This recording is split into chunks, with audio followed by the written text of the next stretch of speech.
Hello and welcome to Topic Talk. Today we are going to start our new chapter, that is Indian economy from 1950 to 1990. That is our chapter second of Indian economic development.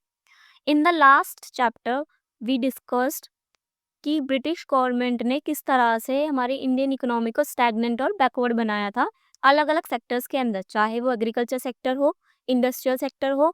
अगर हम infrastructure की बात करें तो वो infrastructure भी पूरी तरह से खराब था, इतना ज़्यादा डेवलप नहीं हो पाया था। हाँ, कुछ साइड इफ़ेक्ट्स थे जो पॉजिटिव साइड इफ़ेक्ट्स बने थे और हमने इस सबको अलग अलग पार्ट में कवर किया था बहुत अच्छे से डिटेल में। बिफोर स्टार्टिंग द चैप्टर हमें ये पता होना चाहिए कि इस चैप्टर को इंट्रोड्यूस करने का पर्पस क्या है, इस चैप्टर के अंदर हम क्या-क्या सीखेंगे, क्या-क्या देखेंगे और इस चैप्टर से हमें क्या देखने को मिलेगा। अब इस चैप्टर को इंट्रोड्यूस क्यों किया गया? हमने देखा on the eve of independence 1947 में हमारी जो इंडियन इकोनॉमी थी वो स्टैग्नेंट और बैकवर्ड थी। अब हमारे लीडर्स के सामने क्या प्रॉब्लम थी? हमारे लीडर्स के सामने ये प्रॉब्लम थी कि हम अपनी इंडियन इकोनॉमी को वापस से रिवाइव कैसे करें? कैसे इसको ग्रो करें, कैसे इसकी ग्रोथ हो और डेवलपमेंट हो। तो इस चैप्टर से हम सीखेंगे कि क्या-क्या गोल्स थे जो अपनाए गए थे इंडियन इकोनॉमी की कंडीशन को बेटर करने के लिए। इंडिया के 5 ईयर प्लान्स भी बनाए गए, इंडिया के अंदर एक 5 ईयर प्लान की पॉलिसी भी अडॉप्ट की गई ताकि ग्रोथ हो सके और कंडीशन बेटर हो सके। अब हम इसमें ये भी देखेंगे कि क्या-क्या पॉलिसीज, डेवलपमेंट की क्या-क्या पॉलिसीज इंट्रोड्यूस की गई अलग-अलग सेक्टर्स के अंदर, agriculture sector, industrial sector from 1950 to 1990 और उन पॉलिसीज की या उन गोल्स की क्या मेरिट्स थी, क्या डिसएडवांटेजेस थी, डीमेरिट्स थी और क्या-क्या लिमिटेशंस थी हमारी रेगुलेटेड इकोनॉमी के अंदर। On 15 August 1947, India walked to a new dawn of freedom. Finally, we were masters of our own destiny after some 200 years of British rule. The job of nation building was now in our own hands. अब जो हमारे leaders थे, हमारी government थी, अब ये सारी की सारी जो रिस्पॉन्सिबिलिटी थी कि अब दोबारा से हम अपने नेशन को बिल्ड करें, दोबारा से नई पॉलिसीज अडॉप्ट करे, अपनी इंडियन इकोनॉमी को रिवाइव करे, ये किसके हाथों में था? इंडियन गवर्नमेंट के पास, इंडियन लीडर्स के पास। अब ये डिसीजन किसके हाथों में था? हमारी इंडियन गवर्नमेंट और हमारे इंडियन लीडर्स के हाथों में, क्योंकि अब हम जो है अपनी डेस्टिनी खुद से लिखने वाले थे, क्योंकि अब सारा कंट्रोल हमारे पास आ चुका था after independence. The leaders of independent India had to decide, among other things, the type of economic system most suitable for our nation. A system which would promote the welfare of all rather than a few. अब जो हमारे leaders थे उनके सामने एक decision ऐसा लेना था, उन्हें ऐसी प्रॉब्लम उनके सामने आई, बाकी सारी चीज़ें भी डिसाइड करनी थी लेकिन उनमें से एक चीज़ ऐसी थी जो उन्हें डिसाइड करनी थी, वो क्या था? Type of economic system. ऐसा कौन सा टाइप का इकोनॉमिक सिस्टम हम यूज़ करें या लीडर्स जो है यूज़ करें नेशन के लिए, जो इंडिया के लिए सुटेबल भी हो, सबसे ज़्यादा बेनिफिशियल भी हो और इंडिया को सबसे ज़्यादा बेनिफिट भी करे। एक ऐसा सिस्टम जिससे सबका वेलफेयर प्रमोट हो, सारे सेक्शन ऑफ सोसाइटी, चाहे वो गरीब हो, मिडिल क्लास हो, पुअर हो या फिर रिच हो, सभी का वेलफेयर हो, ना कि ऐसा सिस्टम जो सिर्फ और सिर्फ किसी एक ग्रुप ऑफ सोसाइटी को बेनिफिट करे। मतलब कि एक ऐसा सिस्टम अपना लिया जिससे सिर्फ रिच जो पीपल है उन्हीं को बेनिफिट हो रहा है, पुअर को बेनिफिट नहीं हो रहा। नहीं, लीडर्स को ऐसा सिस्टम चाहिए था जिससे कि वेलफेयर रिच का भी हो, पुअर का भी हो, हर सेक्शन ऑफ सोसाइटी का वेलफेयर हो। Let's look at what is economic system. Economic system refers to economic order in the country. It includes first, system of production, system of resource allocation, system of distribution of goods and services in the economy. Economic system मतलब एक economic order लेके आना country के अंदर, जिसके अंदर हम क्या क्या इंक्लूड करते हैं, जिसके अंदर हम इंक्लूड करते हैं system of production. System of production का मतलब क्या है? गुड्स और सर्विसेज किस तरह से इकोनॉमी के अंदर प्रोड्यूस होंगे।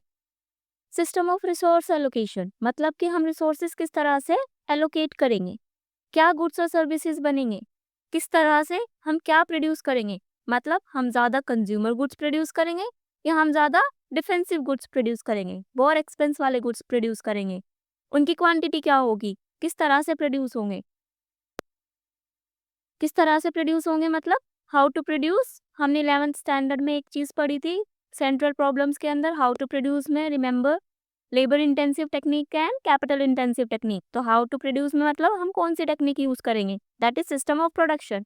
सिस्टम ऑफ रिसोर्स एलोकेशन के अंदर हम कौन से गुड्स और सर्विसेज प्रोड्यूस करेंगे, कंज्यूमर वाले या डिफेंसिव वाले या वॉर एक्सपेंस वाले goods. Distribution of goods and services in the economy, हम डिस्ट्रीब्यूशन कैसे करेंगे गुड्स और सर्विसेज का जो बनाई है, मतलब फॉर होम टू प्रोड्यूस, किसको हम कितना रिसोर्स एलोकेट करेंगे, डिस्ट्रीब्यूट करेंगे, मतलब कि रिच सेक्शन को ज्यादा डिस्ट्रीब्यूट करेंगे या पुअर सेक्शन के लिए प्रोड्यूस करेंगे, कौन सा section of society, group of society के लिए हम प्रोड्यूस करेंगे goods and services, that is our distribution of goods and services in the economy.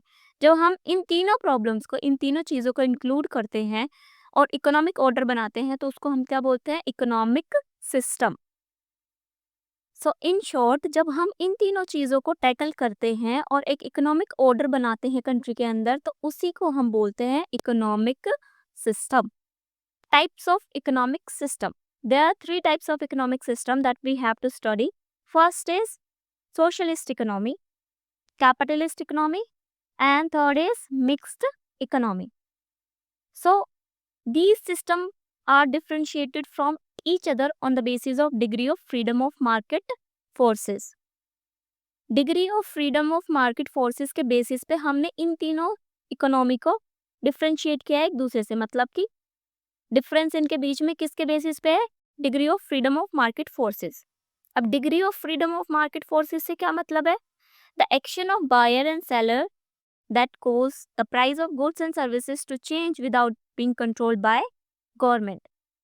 जब बायर और सेलर दोनों ही गुड्स और सर्विसेज का प्राइस डिसाइड करे गवर्नमेंट के इंटरवेंशन के बिना, गवर्नमेंट प्राइसेस को कंट्रोल नहीं कर रही है, प्राइस जो है वो बायर और सेलर की डिमांड की वजह से ही, सप्लाई की वजह से ही अपने आप जो प्राइसेस है वो फिक्स हो रहे हैं, उसको हम बोलते हैं degree of freedom of market forces. Market forces 2 होती है, कौन कौन सी होती है, डिमांड एंड सप्लाई। और डिमांड और सप्लाई आती कहाँ से, बायर और सेलर के पास से, तो उसी को हम बोल देते हैं degree of freedom of market forces, जहाँ पे गवर्नमेंट कंट्रोल ना करे अपने आप मार्केट के अंदर जो भी एक्टिविटीज हो रही हैं बायर और सेलर की वजह से, उसी की वजह से प्राइस अपने आप फ्लक्चुएट करे या अपने आप फिक्स हो। तो इसके बेसिस पे हमने 3 सिस्टम्स को अलग अलग तरह से डिफरेंशिएट किया है इकोनॉमिक ऑर्डर को, और उसी को हम क्या बोलते हैं, types of economic system. First is our capitalist economy, जिसको हम मार्केट इकोनॉमी या कैपिटलिज्म भी बोलते हैं। कैपिटलिस्ट इकोनॉमी कौन सी होती है, the economy in which the means of production are owned by the individuals and the individuals are free to take their economic decision. ऐसी इकोनॉमी जिसके अंदर मीन्स ऑफ प्रोडक्शन जो है वो इंडिविजुअल ओन करते हैं और वो फ्री होते हैं, कोई भी उनके ऊपर किसी तरह का दबाव नहीं होता, उनका खुद का अपना डिसीजन होता है। जितने भी इकोनॉमिक डिसीजन उन्हें लेने हैं, इकोनॉमिक डिसीजन मतलब प्रोडक्शन, कंजम्पशन, इन्वेस्टमेंट, एक्सपेंडिचर, इनसे रिलेटेड कोई भी डिसीजन होगा वो उनका खुद का होगा और वो फ्री है अपना डिसीजन लेने के लिए, ना ही गवर्नमेंट का कोई इंटरवेंशन है, ना ही कोई और दबाव है। और इनका एम क्या होता है, इनका एम होता है प्रॉफिट मैक्सिमाइजेशन, मतलब अपने प्रॉफिट को ध्यान में रखते हुए ये सारे डिसीजन लेते हैं, इन्हें ज़्यादा से ज़्यादा प्रॉफिट अर्न करना होता है। तो ऐसी इकोनॉमी जहाँ पे इंडिविजुअल्स का चले, क्या सिस्टम चले और वो फ्री हो कोई भी इकोनॉमिक डिसीजन लेने के लिए, तो उस इकोनॉमी को हम बोलते हैं कैपिटलिस्ट इकोनॉमी। फॉर एग्जाम्पल, जैसे कि अगर हम एग्जाम्पल लें, कोई भी इंडस्ट्रियलिस्ट है, बहुत सारे इंडस्ट्रियलिस्ट है, मान लो एक से ज्यादा, वो डिसीजन ले रहे हैं। अब ये डिसीजन लेंगे अपना प्रॉफिट मैक्सिमाइजेशन को देख के कि इनका ज्यादा से ज्यादा प्रॉफिट अर्न करे। अब इकोनॉमिक डिसीजन ये क्या क्या लेंगे, एक तो लेंगे सिस्टम ऑफ प्रोडक्शन जो हमने पढ़ा था, प्रोड्यूस करेंगे गुड्स और सर्विसेज। दूसरा, उनको एलोकेट कैसे करेंगे। तीसरा, उनका डिस्ट्रीब्यूशन कैसे होगा, कौन से सेक्शन ऑफ सोसाइटी के लिए होगा। अगर आप सोचो, खुद सोचो, कैपिटलिस्ट हो आप खुद से डिसीजन ले रहे हो, गवर्नमेंट का कोई इंटरवेंशन नहीं है, आपको प्रॉफिट ज़्यादा से ज़्यादा अर्न करना है, तो आप कौन से गुड्स और सर्विसेज प्रोड्यूस करोगे, ऑब्वियसली वो वाले जिससे आपको ज़्यादा प्रॉफिट हो। प्रॉफिट कैसे होगा? उस सेक्शन के लिए बनाओगे जो उनको अफोर्ड कर सके, जो उनको खरीद सके। उस सेक्शन के लिए आपने बना लिया, मतलब आपने डिस्ट्रीब्यूशन कर लिया कि कौन से सेक्शन के लिए प्रोड्यूस होंगे। अब आप वही गुड्स बनाओगे, सपोज करो लग्जरी गुड्स बना रहे हो क्योंकि उनकी डिमांड ज़्यादा आ रही है, तो उनको आपने प्रोडक्शन भी डिसाइड कर लिया कि कौन सा प्रोडक्शन होगा, कौन से गुड्स प्रोड्यूस होंगे। अब इससे होगा क्या? आपका प्रॉफिट तो अर्न हो रहा है लेकिन वेलफेयर नहीं हो रहा। तो कैपिटलिस्ट इकोनॉमी क्या करती है? वो सिर्फ और सिर्फ वो इंडिविजुअल्स अपने प्रॉफिट को ध्यान में रखते हैं। उन्हें कोई मतलब नहीं होता वेलफेयर हो रहा है या नहीं हो रहा, उनको प्रॉफिट से मतलब होता है। और यहाँ पे गवर्नमेंट भी इंटरवेंशन करने नहीं आ रही है, तो आप फ्री टू चूज, मतलब कि आप फ्री हो, कोई भी इकोनॉमिक डिसीजन ले लो, कैसे भी ले लो। सो ऐसी इकोनॉमी जहाँ पे इंडिविजुअल्स या प्राइवेट ओनर्स जो है इकोनॉमी में सारा डिसीजन लेते हैं, मीन्स ऑफ प्रोडक्शन उन्हीं के पास होता है, तो उस इकोनॉमी को हम क्या बोलते हैं? Capitalist economy. Now let's look eight features, it will make it more clear. Private ownership of means of production, जो हमने अभी एग्जाम्पल में देखा कि जितने भी प्राइवेट इंडिविजुअल्स होंगे उन्हीं के पास ओनरशिप होगी मीन्स ऑफ प्रोडक्शन की। मीन्स ऑफ प्रोडक्शन वही जो इकोनॉमिक ऑर्डर में हमने देखा था। Means of production are used according to profit maximisation motive. अभी हमने एग्जाम्पल में ये देखा कि मैक्सिमाइजेशन करना है, मतलब प्रॉफिट ज़्यादा से ज़्यादा जितना हो सके उतना ज़्यादा अर्न करना है। Cheap labour, labour intensive and vice versa. इस पॉइंट का मतलब है जो भी टेक्निक सस्ती पड़ेगी, चाहे अगर लेबर चीप मिल रहा है, सस्ता मिल रहा है, तो लेबर इंटेंसिव टेक्निक यूज करेंगे क्योंकि इनका प्रॉफिट बढ़ेगा। अगर इनको फायदा मिल रहा है कैपिटल इंटेंसिव से, तो ये कैपिटल इंटेंसिव यूज करेंगे, मतलब मशीन से ज्यादा यूज करेंगे, तो वही करेंगे जिससे इनका प्रॉफिट ज्यादा से ज्यादा ये अर्न कर पाए। Only those goods are produce which can be sold at profit. हमने एग्जाम्पल में यही देखा था कि कौन से गुड्स प्रोड्यूस करेंगे, वही प्रोड्यूस करेंगे जिससे ज्यादा से ज्यादा प्रॉफिट अर्न हो सके, जो लोग ज्यादा से ज्यादा डिमांड करें और ज्यादा से ज्यादा खरीदें। क्योंकि अगर पुअर के लिए आप बनाओगे तो वो तो आपको प्रॉफिट जनरेट करके नहीं देगा ना, प्रॉफिट तो वही जनरेट करके दे सकता है जिसके पास कैपेसिटी है खरीदने की। Next is distribution of goods. अब डिस्ट्रीब्यूशन कैसे होगा गुड्स का? On the basis of purchasing power. Purchasing power. What is purchasing power? Purchasing power is the ability of people to pay for goods and services. जब आपके पास पैसा हो, आपके पास वो एबिलिटी हो, योग्यता हो गुड्स और सर्विसेज के बदले में पे करने की, उनको खरीदने की, उसको हम बोलते हैं परचेजिंग पावर। तो यहाँ पे डिस्ट्रीब्यूशन गुड्स का कैसे होता है? परचेजिंग पावर के बेसिस पे, जो खरीद सकता है उसी के लिए डिस्ट्रीब्यूशन होगा, उसी के लिए गुड्स प्रोड्यूस होंगे। Role of government is confined in the maintenance of law and order and defense of the country.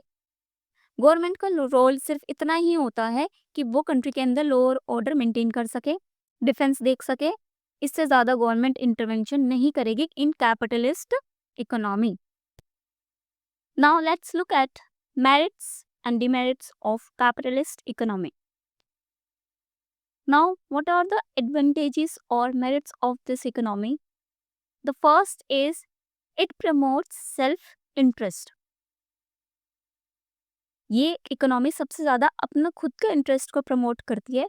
अगर आप कैपिटलिस्ट इकोनॉमी के अंदर एक इंडिविजुअल हो, एक इंडस्ट्रियलिस्ट हो, आप सबसे ज़्यादा खुद के इंटरेस्ट के बारे में सोचोगे। खुद का इंटरेस्ट मीन्स आप ज़्यादा से ज़्यादा प्रॉफिट अर्न करने के बारे में सोचोगे। सो इस इकोनॉमी के अंदर प्रॉफिट ज़्यादा से ज़्यादा अर्न किया जा सकता है, ज़्यादा से ज़्यादा कमाया जा सकता है, तो खुद का इंटरेस्ट ज़्यादा से ज़्यादा प्रमोट होता है। प्रॉफिट आर मैक्सिमाइज्ड, इसके अंदर आपको सबसे ज्यादा प्रॉफिट मिलता है। Next, GDP growth is accelerated.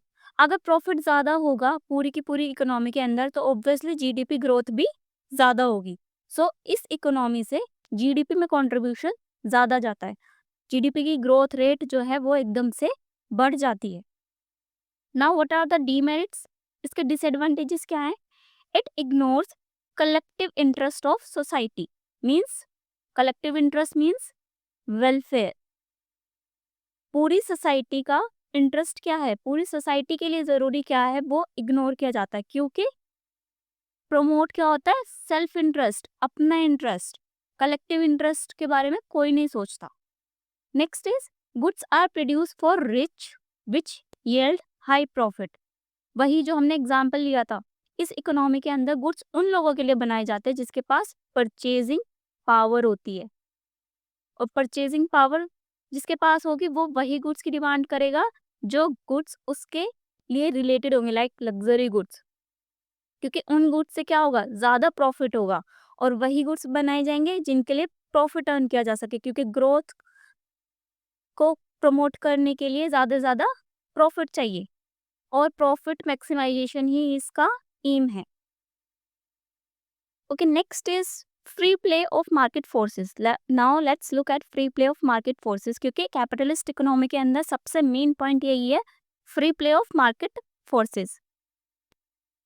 It refers to a situation when the government of a country does not interfere with the market force of supply and demand।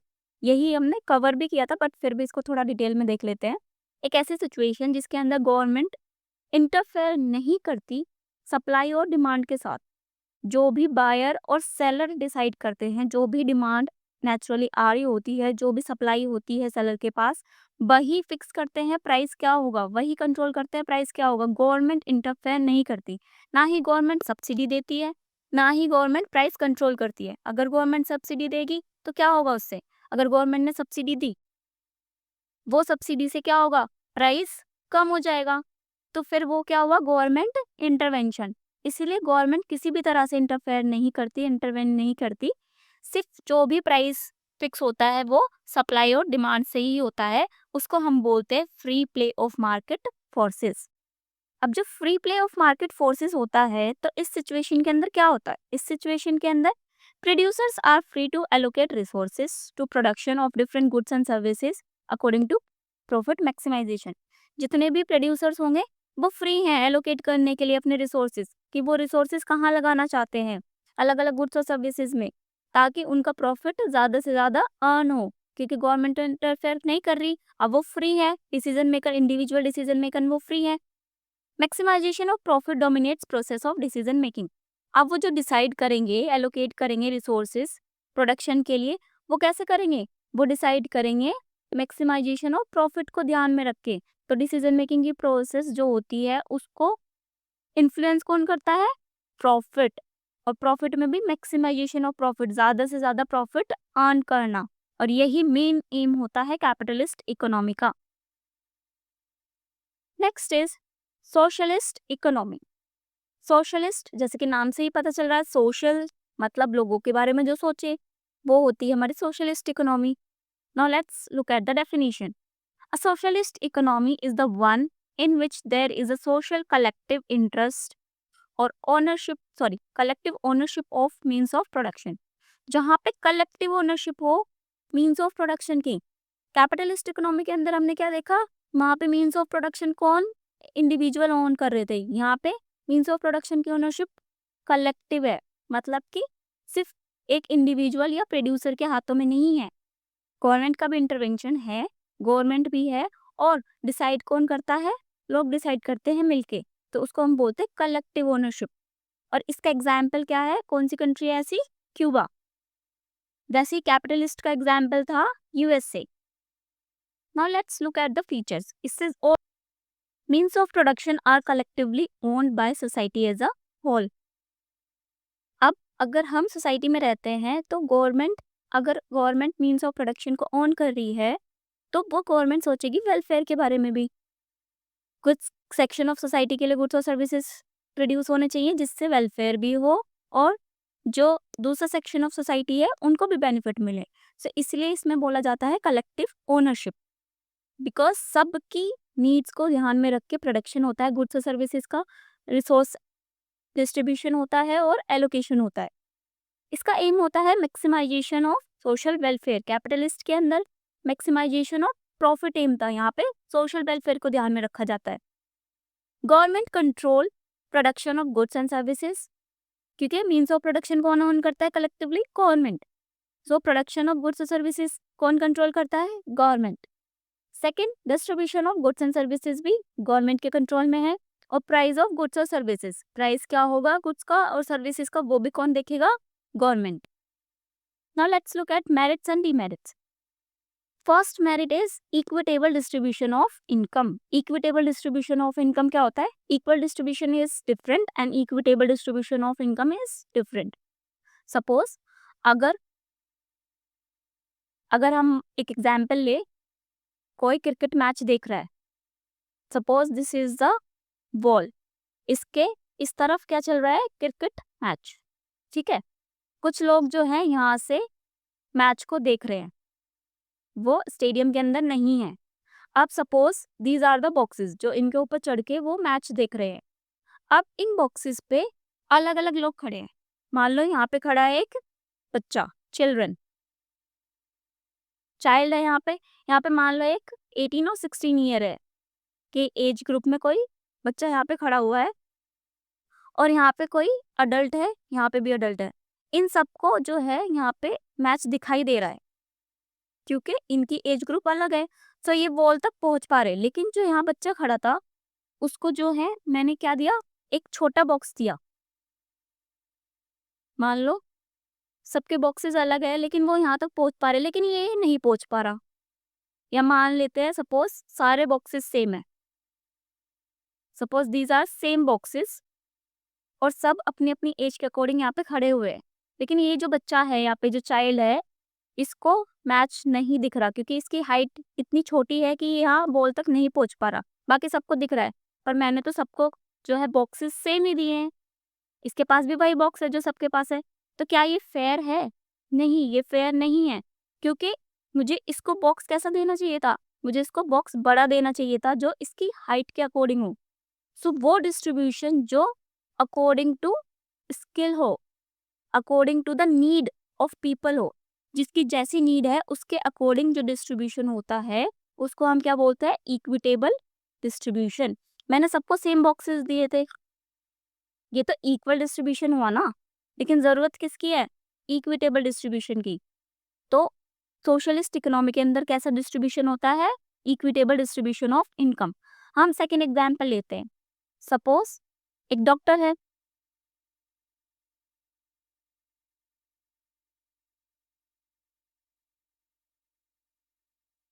जिसके पास skill है, required education है, तभी वो doctor बना है।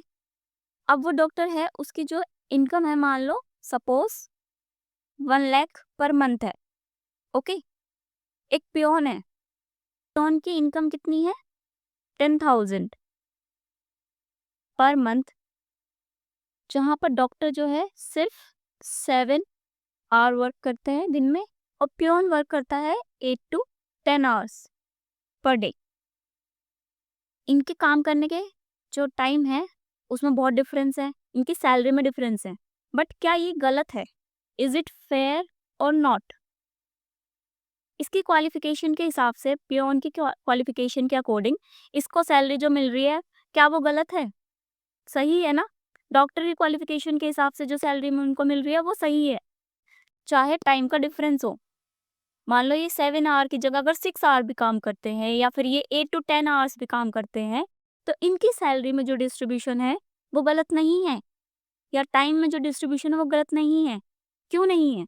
यहाँ पे जो डिस्ट्रीब्यूशन ऑफ इनकम हुआ या डिस्ट्रीब्यूशन ऑफ वेल्थ हुआ, नॉट वेल्थ, इनकम हुआ, वो according to the skill, need and qualification है। तो जहाँ पे स्किल, नीड और क्वालिफिकेशन के हिसाब से डिस्ट्रीब्यूशन हो उसको हम क्या बोलते हैं, distribution of, sorry, equitable distribution of income और इक्विटेबल डिस्ट्रीब्यूशन। सो इक्विटेबल डिस्ट्रीब्यूशन कहाँ पे होता है, सोशलिस्ट इकोनॉमी के अंदर। इक्वल डिस्ट्रीब्यूशन तो होता, पियोन को भी 1 लाख मिल रहे होते, और पियोन को भी 1 लाख मिल रहे होते, और डॉक्टर को भी 1 लाख मिल रहे होते, और दोनों का वर्किंग आवर भी सेम होता। तो क्या वो सही रहता? नहीं होता। इसको हम बोलेंगे इक्वल डिस्ट्रीब्यूशन। ये इक्वल है, बट हमें चाहिए क्या, इक्विटेबल डिस्ट्रीब्यूशन। इक्विटेबल डिस्ट्रीब्यूशन कहाँ पे अचीव होता है, in socialist economy. So this is the merit और advantage of socialist economy. Next is, it is based on principle of social justice. किसी के भी साथ गलत ना हो, सोशली जस्टिस सबको मिले, ये इकोनॉमी इस प्रिंसिपल के ऊपर बेस्ड है। लेकिन इसके साथ साथ कुछ लिमिटेशन और डीमेरिट्स भी हैं इसकी। Does not allow consumer sovereignty. Consumer sovereignty means consumer is the king of the market. Consumer को जो है ज्यादा से ज्यादा चॉइसेस नहीं मिल पाती उनकी नीड के लिए, क्योंकि नीड कौन डिसाइड कर रहा है, गवर्नमेंट डिसाइड कर रही है, तो कंज्यूमर्स को ज़्यादा ऑप्शंस नहीं मिलेंगे। जबकि प्रॉफिट जहाँ पे कमाया जाता है कैपिटलिस्ट इकोनॉमी के अंदर, अगर आप एक ग्रोसरी आइटम लेने गए हो, सपोज टी लेने गए हो, तो आपको अलग-अलग ब्रांड्स मिल जाएँगी, अलग-अलग तरह की टी मिल जाएगी। होती है ना अलग इलायची वाली, केसर वाली, वहाँ पे आपको बहुत सारे ऑप्शंस मिलेंगे। लेकिन सोशलिस्ट इकोनॉमी के अंदर ऑप्शंस नहीं होते। क्यों नहीं होते? कि नीड कौन डिसाइड कर रहा है? गवर्नमेंट डिसाइड कर रही है, तो गवर्नमेंट वही गुड्स बनाएगी। क्योंकि यहाँ पे कॉम्पिटिशन नहीं है ना प्रॉफिट अर्न करने के लिए। कैपिटलिस्ट में वो किसकी डिमांड को ध्यान में रखा जाता है? कंज्यूमर की डिमांड को। सप्लाई और डिमांड डिसाइड करती है, तो वहाँ ऑप्शंस बहुत ज़्यादा होते हैं, तो कंज्यूमर सॉवरेनिटी नहीं होती। Next, GDP growth is slow. Obviously profit maximisation aim नहीं है, प्रॉफिट नहीं कमा रहे हैं, तो जीडीपी की जो ग्रोथ है वो भी स्लो होती है, वो भी कम होती है। जबकि कैपिटलिस्ट में जीडीपी की ग्रोथ कैसी होती है? एक्सीलरेटेड और high. Next is mixed economy. Mixed economy is the one in which there is private as well as public ownership of production. It means government plus private individuals दोनों ही मिलके काम करते हैं, ऐसी इकोनॉमी को बोलते हैं mixed economy. And R India is the example of mixed economy. हमारे इंडिया के अंदर मिक्स्ड इकोनॉमी ही है, मिक्स्ड इकोनॉमी को ही अपनाया गया था।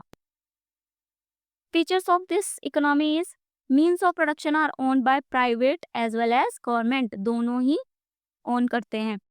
अब दोनों ओन करते हैं तो प्राइवेट क्या करेगा? Profit maximisation. गवर्नमेंट क्या करेगी? Social welfare. तो दोनों ही चीजें होती है, प्राइवेट मैक्सिमाइजेशन भी होता है और सोशल वेलफेयर भी होता है। Merits, it combines the merit of capitalist socialist. दोनों इकोनॉमी हमने अलग अलग पढ़ ली, अब दोनों के मेरिट्स को कंबाइन कर लेंगे तो किसकी मेरिट बन जाएगी? Merit of mixed economy. GDP growth is encouraged, obviously growth क्योंकि प्रॉफिट आ गया कैपिटलिस्ट का। सोशल जस्टिस इज प्रमोटेड क्योंकि सोशलिस्ट की गवर्नमेंट आ गई, गवर्नमेंट भी डिसाइड करेगी, तो सोशल जस्टिस भी होगा, इनजस्टिस नहीं होगा। डीमेरिट्स क्या होंगी इसकी? अब गवर्नमेंट इन्वॉल्व हो गई तो corruption, low level of productivity क्योंकि एफिशिएंसी कम हो जाएगी वर्कर्स की या काम करने वाले लोगों की क्योंकि गवर्नमेंट डिपार्टमेंट आ गया। स्लो ग्रोथ, ग्रोथ होगी, जीडीपी इंकरेज होती है लेकिन ग्रोथ स्लो रहेगी। Nehru and many other leaders and thinkers of newly independent India sought an alternative to the extreme version of capitalism and socialism. अगर हम extremely सिर्फ capitalist economy या capitalism को ही अपना लें तो क्या होगा? सोशल वेलफेयर नहीं होगा। एक्सट्रीम वर्जन में नहीं गए, सोशलिस्ट में चले जाएं तो जीडीपी ग्रोथ नहीं होगी, एक्सट्रीम वर्जन अगेन। तो जो नेहरू थे, हमारे जो प्राइम मिनिस्टर थे और बाकी और जितने लीडर्स थे जिनके हाथ में था अब इकोनॉमी को रिवाइव करना, पॉलिसीज को अडॉप्ट करना, डिसाइड करना, उन्होंने क्या डिसाइड किया? Mixed economy. इंडिया के लिए क्या सुटेबल है? मिक्स्ड इकोनॉमी, मतलब प्रॉफिट भी कमाएंगे और सोशल वेलफेयर भी करेंगे। So it was the most suitable economy for India. I hope this much is clear to you and thank you for watching till end. Please like, share and subscribe to the channel so that you can get notified for further videos and part 2 of this chapter. Till then, keep studying